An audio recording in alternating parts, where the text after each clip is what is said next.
안녕하십니까.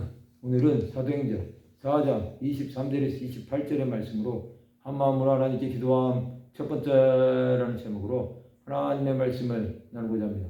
본 말씀은 사도들이 모임에 그 동네에 가서 제사장들과 장로들의 말을 다 알리니 그들이 듣고 한마음으로 하나님께 소리를 높여 이르되 대주제여 천지와 바다와 그 가운데 만물을 지은 이시오 또 주의 종 우리 조상 다윗의 입을 통하여 성령으로 말씀하시기를 어찌하여 열방이 분노하며 족속들이 허사를 경영하였는고 세상의 고랑들이 나서며 관리들이 함께 모여 주와 그의 그리스도를 대적하도다 하신 이로소이다.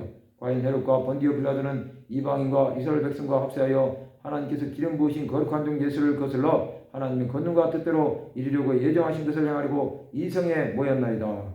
이제 사도들은 놓였으니 사도들은 그 동료들이 가서 제사장들과 장로들의 말을 다 알립니다. 이제 초대교회는 점점 밖으로 몰리게 된 것입니다.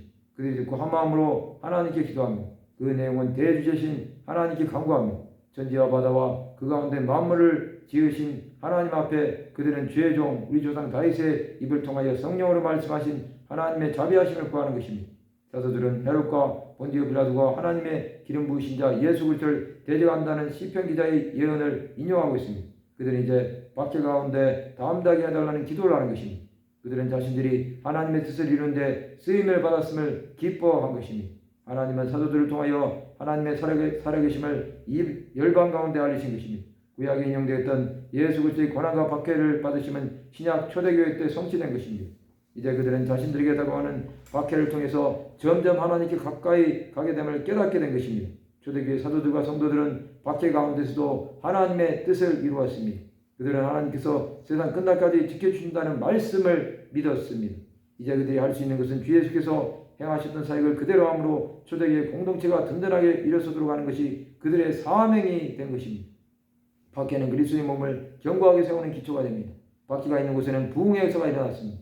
한국교회도 박해가 있을 때 하나님의 역사하심이 강력하게 나타난 것입니다. 고난 가운데서도 그리스도를 바라보고 믿음으로 나갔던 믿음의 선진들을 기억하여야 합니다. 성도 여러분, 우리는 박해 가운데 어떤 태도를 취하고 있습니까? 세상과 타협한다고 해서 박해를 멈추지는 않습니다. 이제 이 나라도 박해가 닥친 달리 멀지 않았습니다. 지금은 종교의 자유가 있지만 앞으로는 예수를 믿는다는 이유로 탄압을 당할 날이 올 것입니다. 그것을 당할 때 우리는 담대할 수밖에 없습니다. 그때가 되면 복음을 전하는 것도 성경을 읽는 것도 금지가 되는 시대가 될 것입니다. 그날이 오지 않는다고 생각하며 살다가는 낭패를 당하게 될 것입니다. 우리는 그날을 미리 준비하는 자들이 되어야 합니다. 초대교회 성도들은 박해를 이겨내므로 더욱 주 예수를 사랑하는 자들이 된 것입니다. 말씀을 마치고자 합니다. 한마음으로 하나님께 기도하여 박해 가운데서도 담대하게 주 예수를 증거하는 하나님의 백성들이 되시기를 주님의 이름으로 축원합니다.